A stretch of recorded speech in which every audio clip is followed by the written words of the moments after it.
Opter pour un système de ventilation performant, c'est assurer le confort et la santé des occupants, la pérennité du bâti, tout en consommant un minimum d'énergie. Voyons comment un système de VMC double flux parvient à cet objectif. Comme tous les systèmes de ventilation centralisés, la VMC double flux extrait l'air vicié de l'habitation et le renouvelle par de l'air neuf.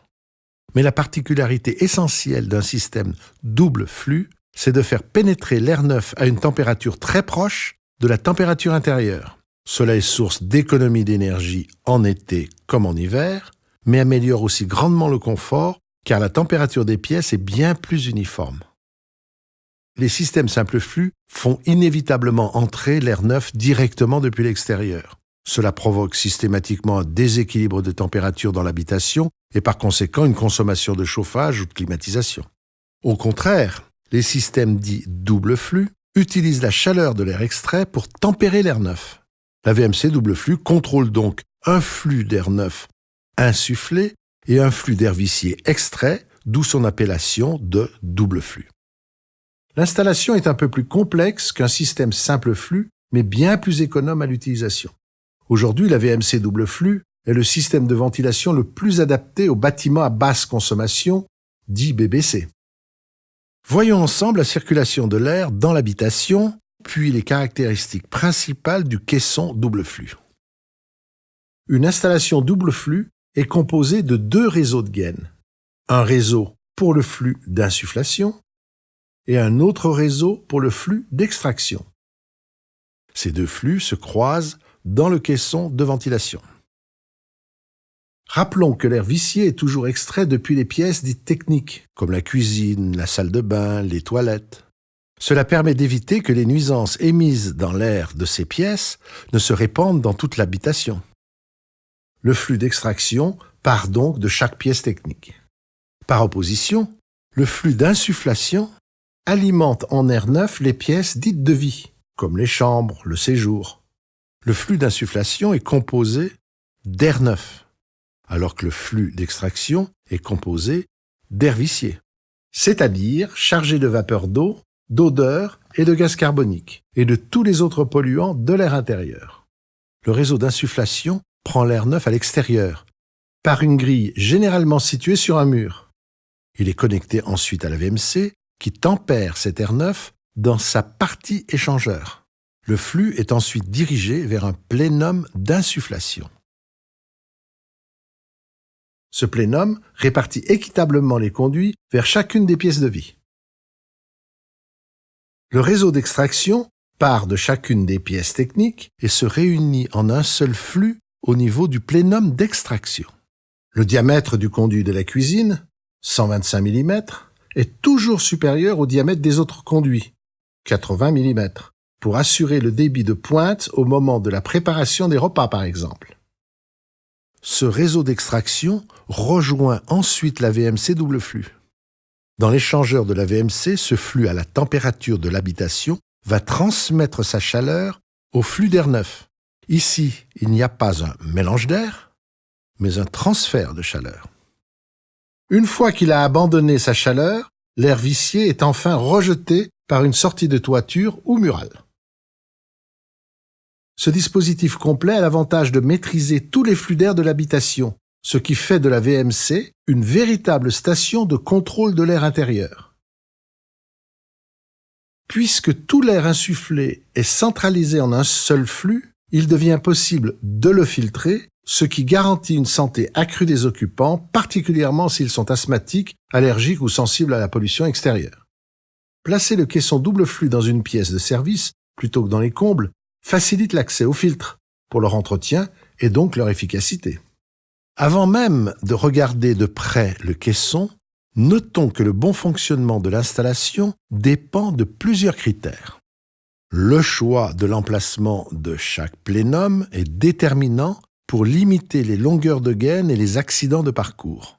En effet, les branches qui partent du plénum doivent être le plus équilibrées possible, c'est-à-dire de longueur le plus égale possible et avec un minimum d'accidents de parcours. Chaque élément générant des pertes de charge comme les coudes et les rétrécissements, freinent la propagation du flux. La recherche du parcours le plus court réduit la longueur de gaine à installer, mais réduit aussi la consommation électrique du ventilateur qui équipe le caisson. L'isolation des gaines est indispensable pour obtenir les meilleures performances d'une part et éviter les condensations éventuelles d'autre part. Le flux d'air vicié qui entre dans la VMC doit apporter un maximum de chaleur, donc l'intégralité du parcours doit être isolée. Si le plénum d'extraction n'est pas un plénum isolé, alors il faudra l'isoler. L'air neuf, mis à la température dans le caisson double flux, ne doit pas être refroidi le long de son parcours. L'isolation de l'intégralité du parcours est donc requise. Enfin, la bonne étanchéité à l'air du bâtiment est essentielle pour assurer que le contrôle de l'air par la VMC ne soit pas perturbé par des entrées d'air parasites. Dans la configuration double flux, aucune prise d'air extérieure n'est ménagée dans les menuiseries. Et c'est la meilleure étanchéité qui doit être recherchée. Un bon indice de perméabilité mesuré par un test d'infiltrométrie est une des conditions à respecter pour optimiser le fonctionnement du système. Le système double flux s'adapte au fil des saisons. En hiver, la fonction de l'échangeur permet de limiter considérablement les besoins de chauffage liés à la ventilation. En été, la journée, l'air neuf est rafraîchi dans l'échangeur. La nuit, lorsque la température extérieure chute, l'air neuf entre directement sans récupérer la chaleur de l'air intérieur extrait. Ce processus de bypass automatique est aussi plus ou moins utilisé en mi-saison en fonction des écarts de température entre l'air extérieur et l'air intérieur. Le caisson de la VMC double flux comprend ventilateur, mais aussi filtre et l'électronique qui pilote l'ensemble. C'est principalement l'efficacité de l'échangeur qui caractérise une VMC double flux. La VMC Ideo est équipée d'un échangeur atteignant 92% d'efficacité. C'est-à-dire que 92% de la différence entre la température extérieure et intérieure est restituée.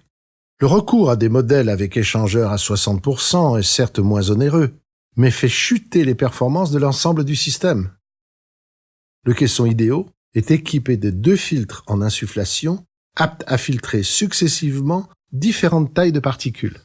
Le caisson est aussi équipé d'un filtre en extraction pour protéger l'échangeur et éviter son encrassement.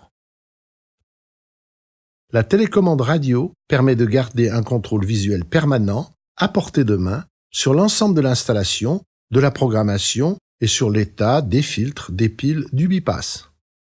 Notons aussi qu'un même modèle de bouche tunnel-vent peut se transformer indifféremment en bouche d'insufflation ou en bouche d'extraction, ce qui simplifie l'approvisionnement du chantier.